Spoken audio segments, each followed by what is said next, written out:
fun, pure, inquisitive, sharing, innocent, valuable, history makers, happy, harmless, vulnerable, family. precious. I think of all of that when I think of children.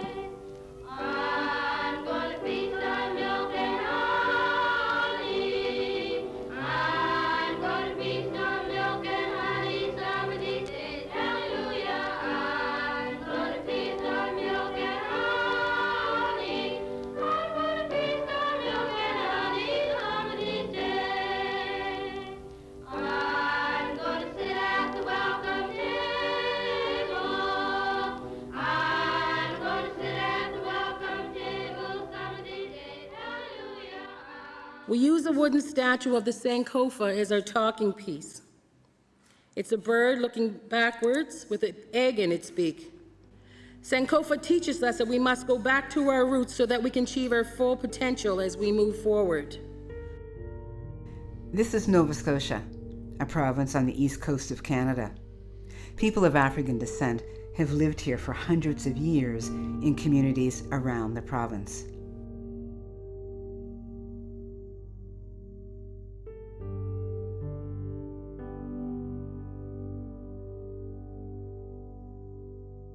Well, being involved in the inquiry, it means a whole lot to me. I was very happy to be a part of it and very happy to be involved with everybody that was former residents. It was very, very uplifting and I thought it was very productive to hear everybody's stories and to hear how a lot of us did heal. For me, I thought sitting around the circle and telling our stories, it was very therapeutic because it got out of us what was in us for all those years. We never talked about the color home, you know, and the things that went on that home and stuff. And you know, just having these sessions and helps us bring out everything. It helps us. It's still helping us. So in our home, growing up with it was much like bedtime stories. You heard it every single day. The abuse, she couldn't get away from it. Maggots in her soup, the beatings, different things like that. Being her child, I couldn't appreciate what she was going through. It was just difficult on us growing up, my sister and myself, having to live through this. My mother cried every day. I don't remember days. I don't remember her not crying. I think that's the one thing people don't realize, the impact that this has from generation to generation. I'm my mother's son, my grandmother's grandson. I suppose that sort of centers a bit of the identity in this piece. It, differently from my mother's story, I think by the time grandchildren came around, my grandmother didn't talk about things. I think there was, as she talked about, this protecting that was protecting us from all of those stories. And so, which by the time I got involved in this, now 40 years old, some of the first times I'm hearing these stories and understanding folks in the family better. You know, children are told to be seen and not heard. And so with wide eyes, you pick up on things, but you don't understand it.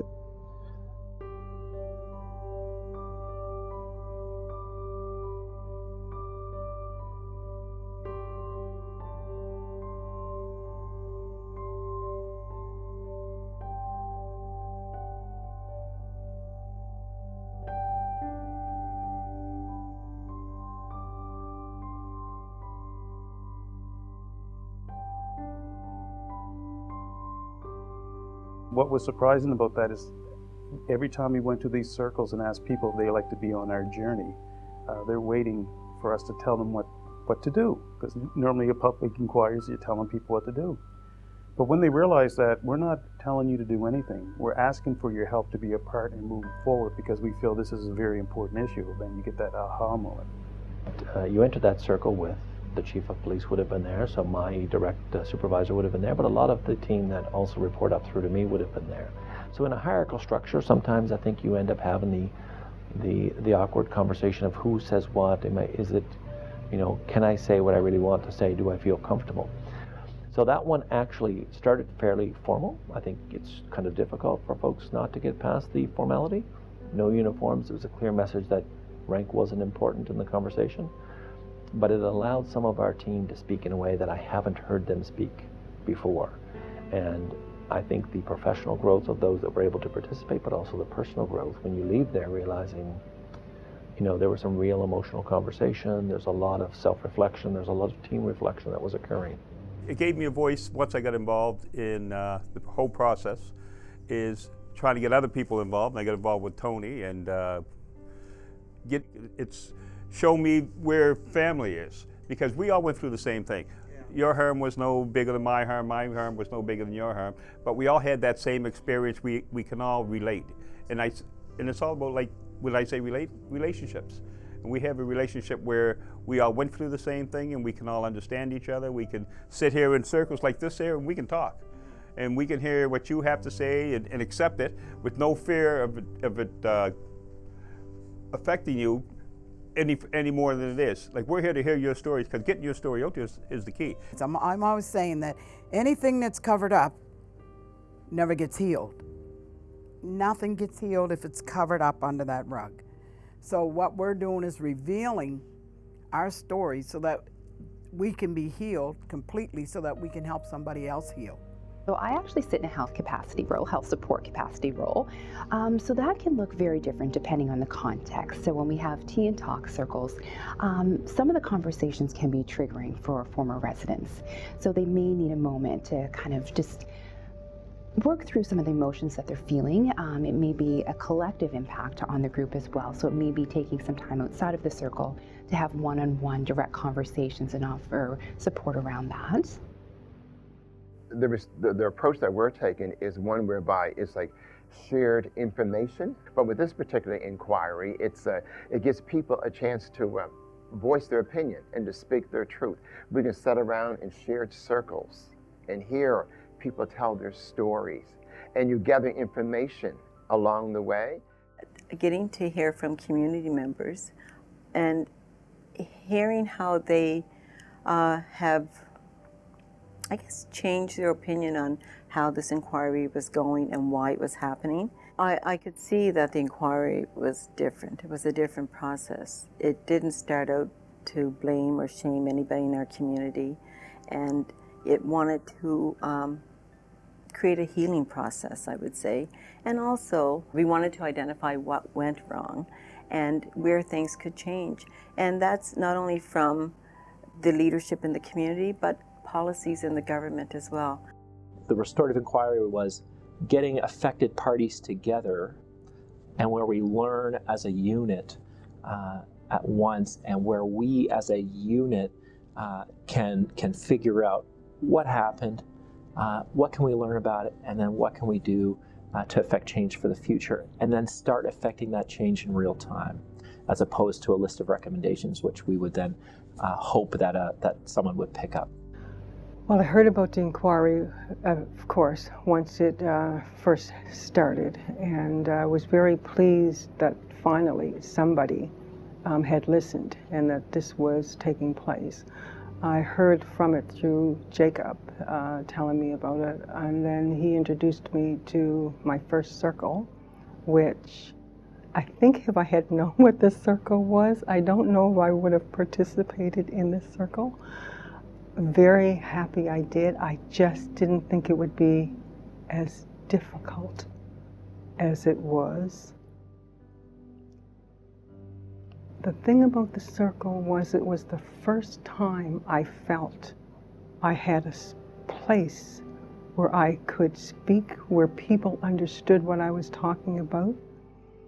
Also where there were people who had the same experiences, but a strange sense of belonging that I didn't realize I didn't have. I was very pleased to have been part of the circle. When the opportunity came and they were looking for volunteers to facilitate community circles, having that skill set anyway, I certainly was happy to be involved. Because I wanted to be involved in making sure that these stories were captured and heard and that people found a voice. What I've been overwhelmed with is the leadership that's been demonstrated by the former residents. That they have for so many years been silenced and, you know, told to shut up about their experiences or not believed. That the legacy of all of this has been, in my view, they've taught us how to speak. They've taught us how to have a voice. They've laid a way forward for community conversations going ahead, using restorative circles, using a way that if we can talk about something so important in our community as this, it's only the beginning of the things that we're able to talk about. As a Black community, we didn't talk about mental health issues. And we never talked about the impact of how things really happened to people back then. And for me, that's been a real eye-opening experience, life-changing, actually.